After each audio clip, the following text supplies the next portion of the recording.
My entitled daughter demanded my gaming room as her bedroom for her birthday, claiming she needed privacy. So, I canceled her birthday party and grounded her. And my delusional wife took my daughter's side. I told her to shut up and get a job first. Now, they have abandoned me and celebrated her birthday without me. And I'm regretting my actions. I, 49M, might be the asshole here, at least according to my wife, 47F, and daughters. For context, I work a high-stress job in emergency management, and while I'm technically remote, I'm expected to be on call 24/7 in case something urgent happens. My home office isn't just a workspace. It's where I decompress. It's the only room in the house that feels like mine. It has my gaming setup, a recliner, and a small fridge. My wife, Sarah, has been a stay-at-home mom since our oldest, Haley, 16F, was born. We have 3 kids, Haley, Lana, 15F, and Jake, 14M. When Jake was born, we put the 2 girls together in one room so he could have his own. That arrangement has stayed the same ever since. The house has 4 bedrooms, the upstairs master, 2 smaller bedrooms where the kids sleep, and a first-floor master that we converted into my office when we moved in.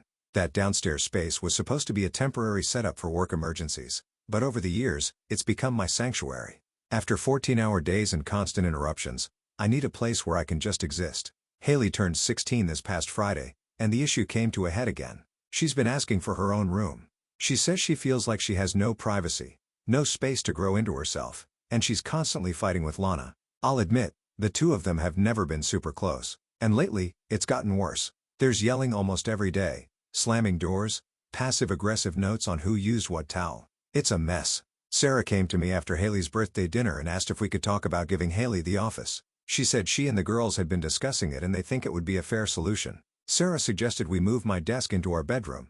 I've only had one emergency call in the past 3 months and that one could have just as easily been handled from the kitchen table. In her words, I shut the idea down pretty quickly. I told her that even if I don't get called in every day, I could, and that's enough to justify keeping the office intact. I also reminded her that I do more than just work in there. It's the only space in this house where I can have silence. No one is asking me for things. She looked frustrated, but didn't say much more until the next day when Haley brought it up again. She said it was so unfair that Jake got his own room just because he was the only boy, and that she was tired of being treated like she didn't matter. I told her the same thing I've told her before, that she already has a half of a room that's hers, and that most college students share a room anyway, so she might as well get used to it. She blew up at me. Full-on teenage storm. She told me I was ruining her life, that I only cared about myself, and that she hated me. I tried to stay calm, but it really got under my skin.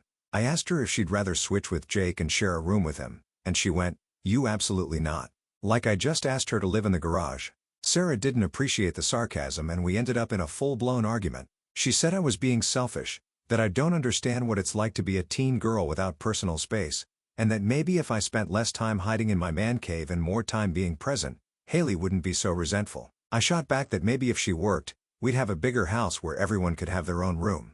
Yeah, I know that was a low blow, but this isn't the first time we've clashed about my space. Last year, Sarah asked if I could start spending more evenings in the living room instead of retreating to my office after dinner. I told her I needed that time to unwind. The kids can be overwhelming, especially when everyone's talking over each other. She said it felt like I was opting out of family life. And if I'm being honest, maybe I was, but I never asked for much else. I cover all the bills, the mortgage, the school trips, the braces, and the clothes. I've never taken a solo vacation. I don't go out with friends. I don't golf. All I wanted was a room. Just one. But now, even that feels like it's under attack. Sarah keeps insisting that this isn't about punishing me. It's about giving our daughter what she needs. She reminded me that we promised ourselves we wouldn't fall into those stereotypical parenting roles where the kids are seen and not heard. She says, Haley is practically an adult now, and she deserves the dignity of personal space, especially as a girl. I keep coming back to the same point. If I give up the office, I won't have anywhere in this house that's mine. The bedroom isn't mine. It's ours. The living room, constant noise. The kitchen, don't make me laugh. I'm not exaggerating when I say the office is what keeps me sane. Still, Sarah keeps pressing. She says I'm being rigid, that this isn't about a physical space. It's about me refusing to compromise. She asked me last night, how much of your work actually has to be done in that room? And I didn't have a good answer. I just told her it wasn't acceptable to keep trying to strip away the one thing I have. That's when Haley, who had apparently been listening from the hallway, walked in and asked, "So, it's acceptable for me to have nothing as long as you get your stupid man cave?" I told Haley she was being dramatic, but she shot back that she wasn't asking for luxury. She was asking for a door she could close without bumping into her sister's laundry pile or being woken up at 6 o'clock. And because Lana has early band practice, she said Jake gets to be a normal teenage boy with privacy while she and her sister are stuck living like they're still in elementary school. They aren't wrong about the situation being unfair. The girls' room is cramped. The furniture's old. The closet barely fits both their stuff. Over the years, they've asked to rearrange things differently. But every time I shut it down because it would disturb the layout or make the house look cluttered. I didn't want the office moved, so everything else felt negotiable. This is something Sarah pointed out last night, and it didn't sit well. After Haley dropped the stupid man cave line, she walked off. Lana stayed quiet like she always does. She's the type who avoids conflict. But later that night, she slipped a note under our bedroom door saying she doesn't mind sharing with Haley, but she's tired of being the reason Haley hates her life. She wrote that she feels like she's taking up space she doesn't deserve. Sarah read the note and started crying. She told me, "This isn't just about one room. This is years of the girls feeling like they come second to me, to my job, to my comfort." I tried telling her that's not true, but she countered with old examples. Like how when Haley was 12 and wanted to start gymnastics, I told her the schedule was too inconvenient for me. Or when Lana wanted help building a school project and I told her to figure it out because I was busy reorganizing my desk cables. Or when Jake got his own room and the girls asked if they could switch to the bigger room upstairs and I refused because I wanted the office downstairs, far away from noise. I didn't realize how many things they banked quietly until she listed them. Sarah said she's tried to bring these concerns up over the years, but I always shut them down because I felt attacked. I told her I felt ambushed now because I do. She said maybe if I didn't treat every compromise like a personal threat, we wouldn't be here. We didn't sleep much that night. She stayed on her side of the bed and I could tell she was done arguing. This morning, my mother stopped by. Not because she knew what was happening. She was just dropping off some things from her attic, but of course she got dragged into it. My mother, who has always seen my office as a necessity, immediately took my side and told Sarah she was being unreasonable. She said that Haley has plenty of space and that teenagers don't need their own rooms to survive. That set Sarah off. She told my mother she wasn't helping and that she didn't get a say in our home dynamics. My mother replied that as long as I'm the one paying for the home, it matters what I need to stay functional. That didn't go over well. Haley ended up crying again. Lana hid in the bathroom.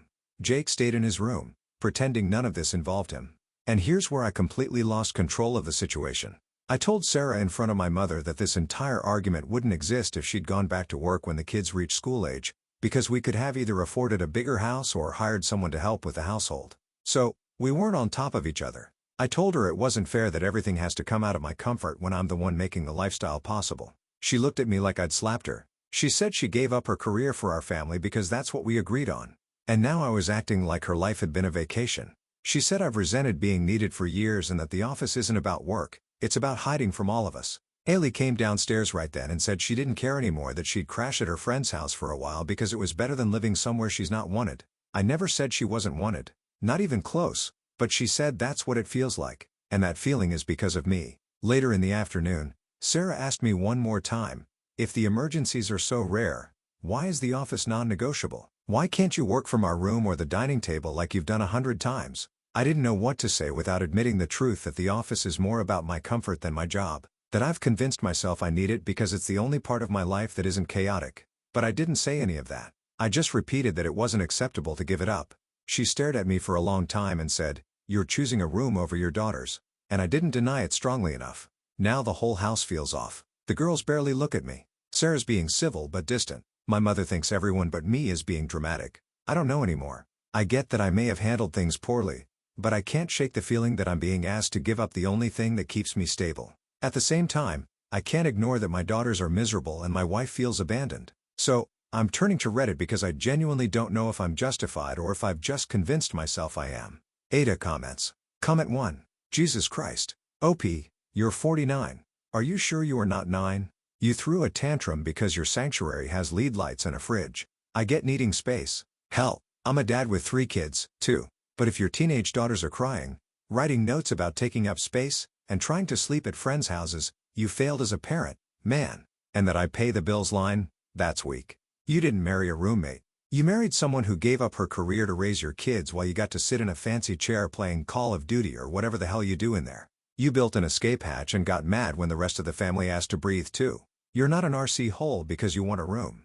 You're the RC hole because your kids are desperate for privacy, and you're acting like they're coming for your kidneys. Thus, you'll share a dorm in college. Comment. Petty as hell. You know it. Grow up and be a goddamn dad. Comment 2. I'm a full-time working dad with 2 daughters and a wife who also stays at home.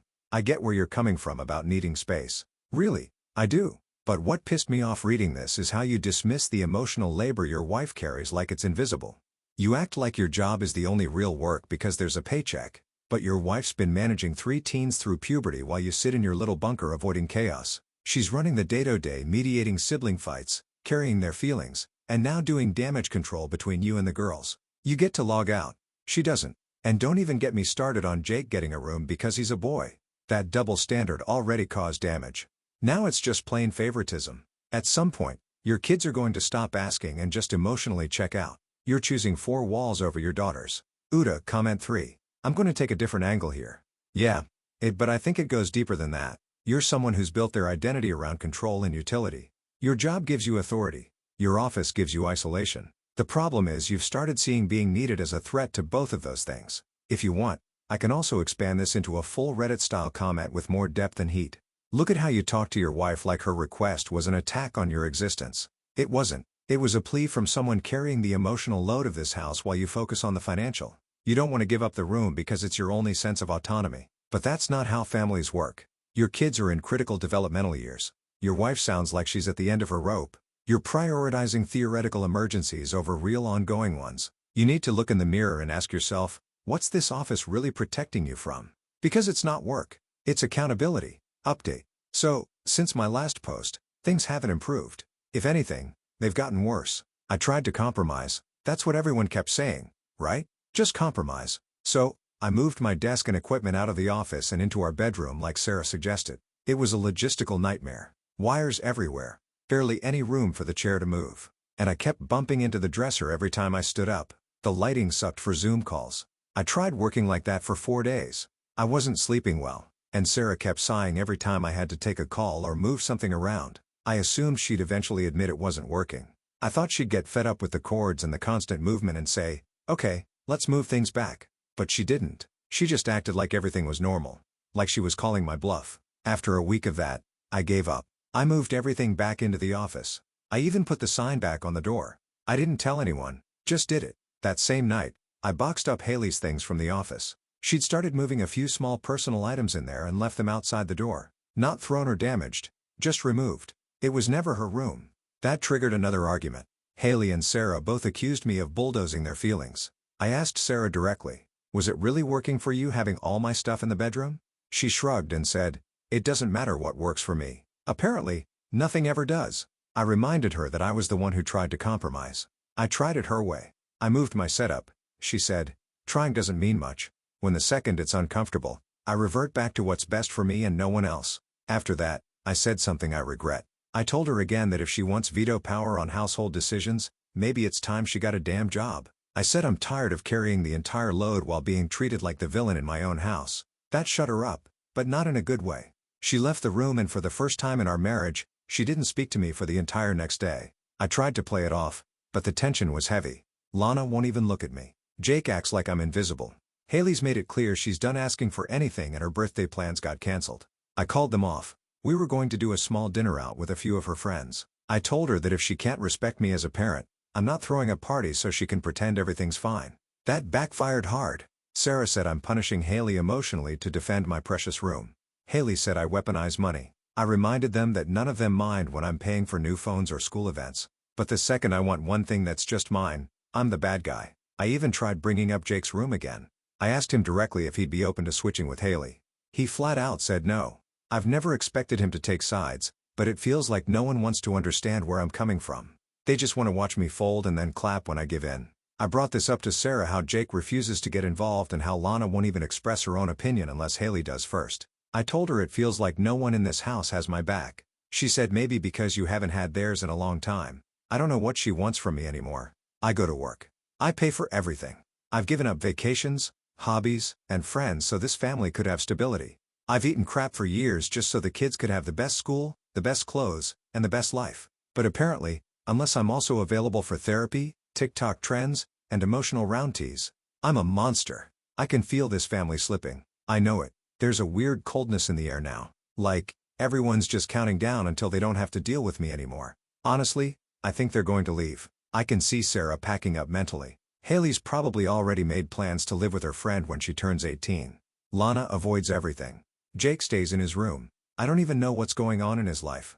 Last night, I had a small health scare. Dizziness, chest tightness, not a heart attack, but enough to rattle me. I told Sarah. She nodded and didn't even pause what she was doing. Not a single question. Didn't ask if I was okay. Didn't check in. Haley just looked at me like, now you know what it feels like. Maybe I deserve that. But here's the thing. I'm not trying to ruin this family over a room. I'm trying to hold on to the only thing I still feel in control of.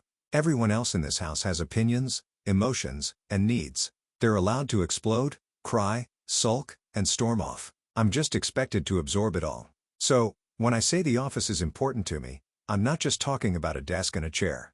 I'm talking about not losing myself in a life I'm already half invisible in. I told Sarah that last night. She didn't say anything, just looked tired.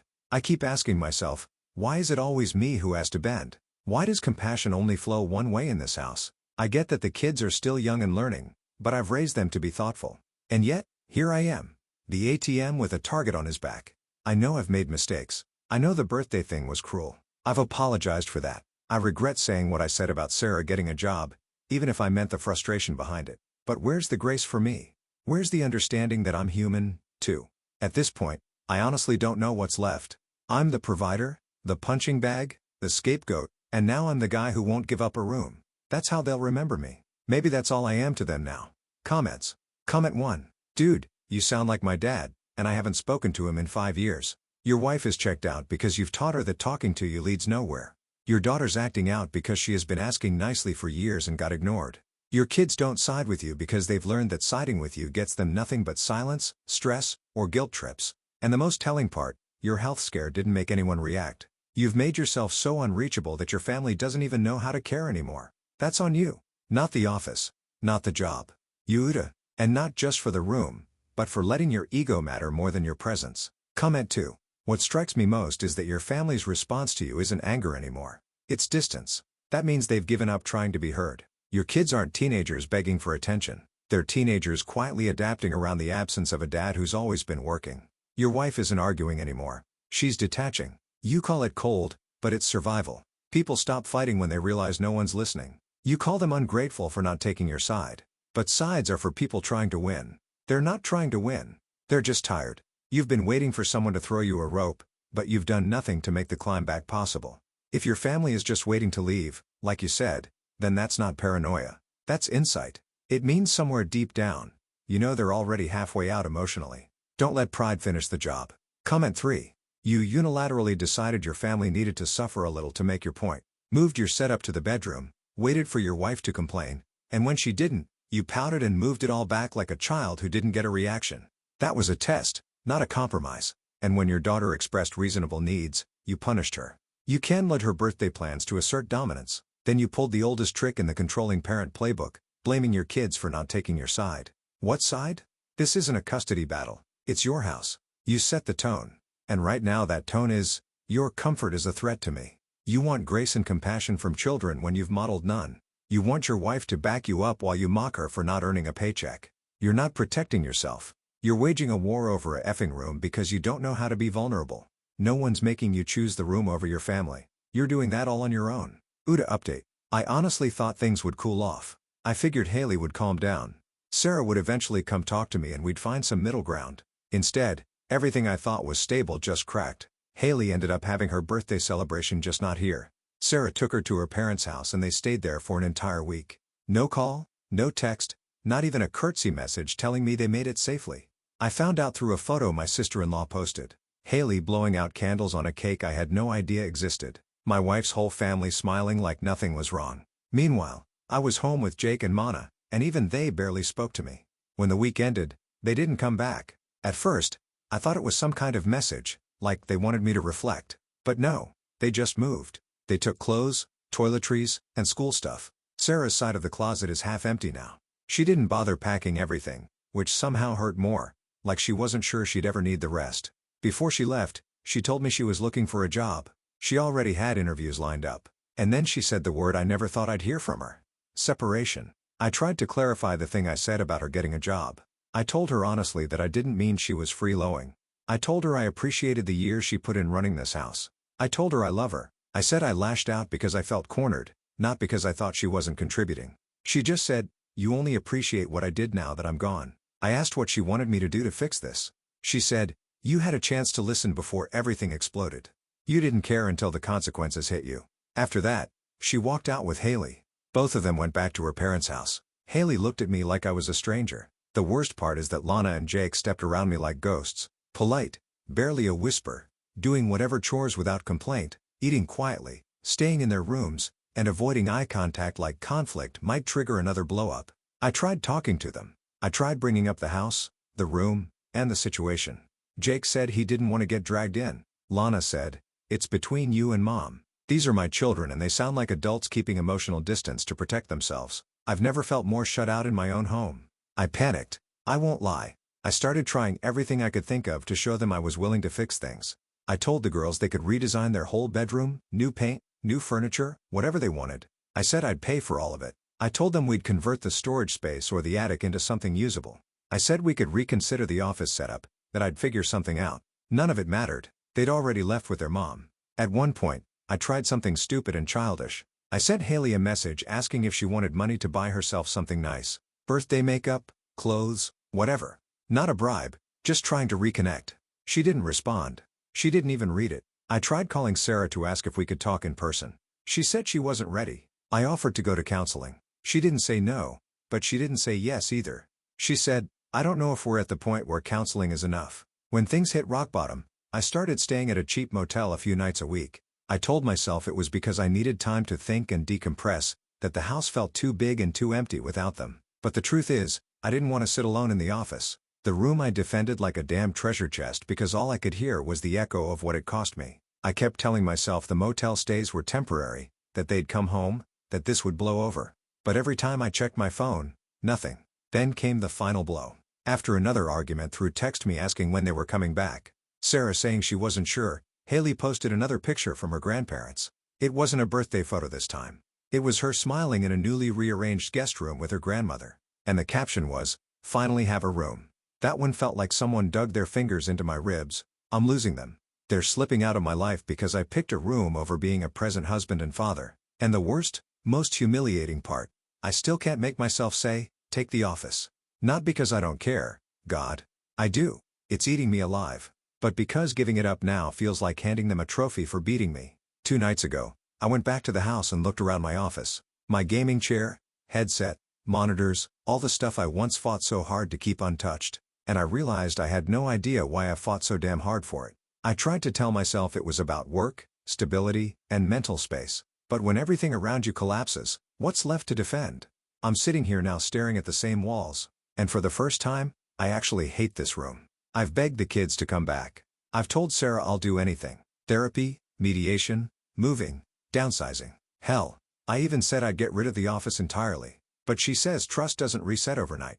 And I get that now. Even if I hate hearing it, I don't know how I got here over one damn room. I don't know what the hell I'm supposed to do next. I already offered everything. And all I feel is that it might be too late. Comments. Comment 1. Bro, they're gone.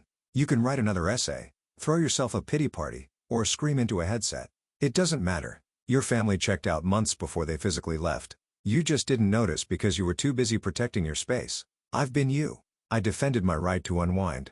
I thought because I paid the bills, I earned silence. What did I really earn? A 1-bedroom apartment and an awkward lunch with my kid twice a month. You nuked trust. Not with one big act, but through death by 1,000 dismissals. Ignored feelings. Passive-aggressive power plays. Pulling the birthday card. What the F was that? You weaponized affection and now you think offering everything after the fact is going to make it okay. You can't be shocked they moved on. They lived with you for years. They know exactly who you are and they finally realize life's quieter without your noise. Uda. This isn't about a room. It's about you making your whole family feel like a burden in their own house. Comment 2. I'm a former Marine, old school, and raised 3 kids. I used to think like you. The house runs because I work. The rest is background noise. That mindset damn near cost me my family too. You're not wrong for needing peace. Hell, I used to hole up in the garage after shifts just to hear myself think. But the line between needing space and emotionally abandoning your family is thinner than you realize. What you don't get is that you're silenced. You're distanced. It became the baseline. They stopped coming to you because the answer was always not now or I'm busy. And now you want them to snap back into place because you're finally ready. Doesn't work that way, brother. You fought so hard to be respected that you forgot to be loved. And once people feel unloved long enough, they stop fighting. They just leave. Ask me how I know. It's not too late. But stop defending yourself and start rebuilding. One honest step at a time. No pride. Just presence. Comment 3. I'm a teacher and I've seen this dynamic 100 times. The kid who shows up tired, angry, and disengaged. Then you talk to them and realize they're not mad at school. They're mad at home. They're mad because their parent only knows how to control things, not connect with people. Haley's finally have a room post. That's not just about space. That's her reclaiming a piece of her identity. You didn't just deny her privacy. You denied her the sense that her needs mattered. And when she finally stopped asking, you interpreted that as her being spoiled or ungrateful. You say you're offering everything now, but your everything is transactional redesigns, money, gestures. What she wanted was empathy. And when she didn't get it, she stopped expecting it. Kids aren't dumb. They notice who's emotionally available and who's just present in the house. You were there, but you weren't with them. You still aren't. Second story. My husband's friend couldn't stop humiliating me about my sink and food. And my husband invited his friend again for Thanksgiving. So, I told my husband I won't take his friend's BS anymore and will slam a pie on his face if he criticizes me or compares me to his girlfriend. So, my husband has this friend. Let's call him Craig. The first time we invited Craig over for a holiday was Thanksgiving a few years ago. He said he wanted to wash his hands before dinner, but didn't use the bathroom. Instead, he went to the kitchen and proceeded to complain about how the sink was full of dishes and why I hadn't cleaned them yet, despite the fact I had made an entire Thanksgiving meal. My husband said he was probably joking and I shouldn't have taken it so personally. For Easter, my husband invited him again and Craig offered to bring a pie. I told him that I was already planning on making 2 desserts, carrot cake and cheesecake stuffed strawberries. And since my husband and I were trying to lose weight, I really didn't want an extra dessert floating around. So, he offered to bring rolls instead. I joked that if he didn't bring King Hawaiian sweet rolls, he wouldn't be allowed inside. So, on Easter, I told him dinner would be served at 5 o'clock. 5 o'clock came and no Craig. 5:30 is still not Craig. But we decide to eat. 6, no Craig. And we move on to dessert.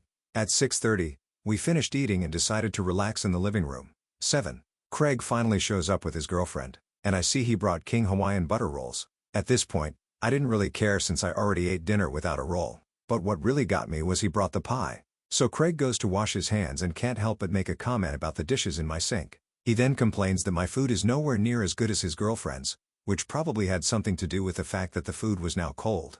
When he was ready to leave, I told him not to forget his pie. He mentioned that he didn't like sweets and we could keep it. Now Thanksgiving is coming again and my husband wants to invite him. I said, fine, but I'm not dealing with his BS this time. The first condescending comment he makes is that he can walk straight out and if I have to slam the pie in his face to get him to take it, then I will. My husband is telling me that I'm taking everything out of context, but I think showing up 2 hours late and being rude to the host is pretty clear. Am I the RC hole? Comments. Commenter 1, you're weirdly sensitive about the pie, but justified in being upset about his comments about your dishes and about your food and the fact that he was so late. Oh, if it hadn't been for the other stuff, I probably wouldn't have minded as much, especially since he bought it as a restaurant that has the most artificial tasting chocolate pies I've ever had. EAP clarifies if Craig's girlfriend was invited to Thanksgiving the first time. Has Craig been with his GF for a while at the time? OP. Craig asked if he could bring her and we said yes. She was perfectly kind to us. They're actually engaged now. And my husband hasn't known him that long. They used to work together and I know my husband and his work friends are rude and inappropriate with each other. And I told him that if he wants to act like that with his friends, I don't care. But I don't like people treating me like that. Commenter 2, why does your husband keep inviting him? And if they're tight enough to spend all the holidays together, why hasn't he addressed this behavior? And TA, your husband borders on it though. Oh, to be fair, those are only 2 holidays in the past 4 years. He usually visits his family, but those 2 happen to be in town. Commenter 3 and yay, you have a husband problem. Craig is obviously in awe. But why is your husband okay with his friend being so rude and nasty to his wife? Does your husband also treat you like this? Or talk bad about you to Craig so that he feels comfortable enough to act this way? The first time a guest was ever rude to me in my own home would be the last time they were inside it. Tell your hubby he can go spend Thanksgiving with Craig and his GF. While you stay home alone, there will be no less and no recall making rude comments. Oh, I've seen my husband around his friends and they go all out with the mean comments towards each other, so I get that it's their friend dynamic. My husband says that Craig sees me as a friend and that's why he's comfortable being rude to me, but he isn't actually trying to be a jerk. I told him I'm not mean to my friends and he said he'll tell Craig to be nicer, but that he just forgets I'm not like his other friends. Commenter 4, ask your husband. What about Craig? Does he actually like him? Oh, they used to work together. And I know Craig did have my husband's back in a situation where a higher-up was trying to get my husband fired over a mistake. That was the higher-up's fault. I do appreciate him being there and defending my husband in that situation, but in my personal life, he's annoying. Commenter 5, you are definitely NTA and a saint for being willing to host him again after his nonsense. But I have to ask, what is your husband doing while you're cooking a huge meal? Because mine is doing the dishes. So, we end the night with an almost clean kitchen, plates and serving dishes, but the pots and pans and such are done. I ask because it sounds like your husband doesn't really respect the work that goes into hosting these things, which usually happens because he doesn't contribute to it. OP, he typically cleans the house for the guests. We can be a little lazy about it when we don't have company, so it gets messy and we have dogs, so everything needs to be vacuumed. And it's a small kitchen, so if he tried to wash dishes, he would end up being in my way, and I'd get even more frustrated. So, we always agree to handle dishes after everyone leaves. Commenter 6. Instead, he went to the kitchen and proceeded to complain about how the sink was full of dishes and why I hadn't cleaned them yet. OP, did Craig make this complaint towards you specifically or towards your husband or both of you? Because if it's towards you in particular, then that man has a lot of gall to complain after having enjoyed the meal you made twice, I might add. In your shoes. If Craig comes to dinner and complains again, I'd hand him some dish gloves and a brush and tell him and hubby to start cleaning if it bothers him so much. You cooked. He can clean. He's been a rude guest so far. You don't have to tolerate it and he's not even family. Oh, he said my name, so it was directed at me. Update. So, since Thanksgiving was yesterday, I decided to update. But first, I wanted to address a few things. 1. Craig did ask if he could bring his girlfriend, and we said yes, because she's a very sweet person. I just forgot to mention that. 2. Why did I or my husband not call Craig out? I am very non-confrontational, and my husband and his friends roast each other. That's just their dynamic. My friends and I borderline flirt with each other, so it's the exact opposite. So, when Craig insulted me, it's because he likes me and sees me as a friend. A lot of people seem to think my husband is terrible, and that's easy to say when this is the only thing you know about him. But let me assure you, I could not have asked for a better husband. He supported me for years while I was unemployed and didn't complain. He's taken care of me while I was sick or recovering from surgery. He defended me when his mother called me lazy. He likes to surprise me with little presents or treats for no reason. He's more excited about my little victories than I am and is always quick to remind me how amazing he thinks I am whenever I try to say something negative about myself. He's silly and he makes me laugh. He's so amazing that I'm willing to put up with his lukewarm friends. Several people have mentioned that I should go out to eat, and as a person who used to serve on Thanksgiving, that sounds horrible. Now, the update. As it turns out, my husband didn't invite Craig. After my initial response, he decided not to stress me out any more than I already was. He did invite some guys from work who had nowhere else to go, and I invited my uncle and cousin. Everyone was an hour late, but since the food was still hot and I was vibing to my music, I didn't mind much. The food was mostly good and no one insulted me, even though the turkey was a little dry. Don't worry, I know what I did wrong. And I had a good time gossiping with my cousin while the guys watched football. Comments. Up on what she did wrong with the turkey being dry? OP. Well, typically I use a Reynolds bag to cook it in. I know it sounds crazy to cook a turkey in a plastic bag, but trust me, it works. It keeps the turkey moist so you don't have to keep basting. I use the bag, but I heard you should cut ventilation holes so the bag won't pop. I think I cut too many holes or my holes were too big, which allowed too much moisture to escape. So, next time I'll just stick with 2 small ventilation holes. Comment 1. Great outcome. I'm not sticking around for the brine police. Commenter 2. It's still rude to show up an hour late, but I'm glad you had a great time. Thank you for watching the video. If you are interested in listening to these kinds of stories, we've got more in store for you. Simply subscribe to our channel, hit the like button, and share it with your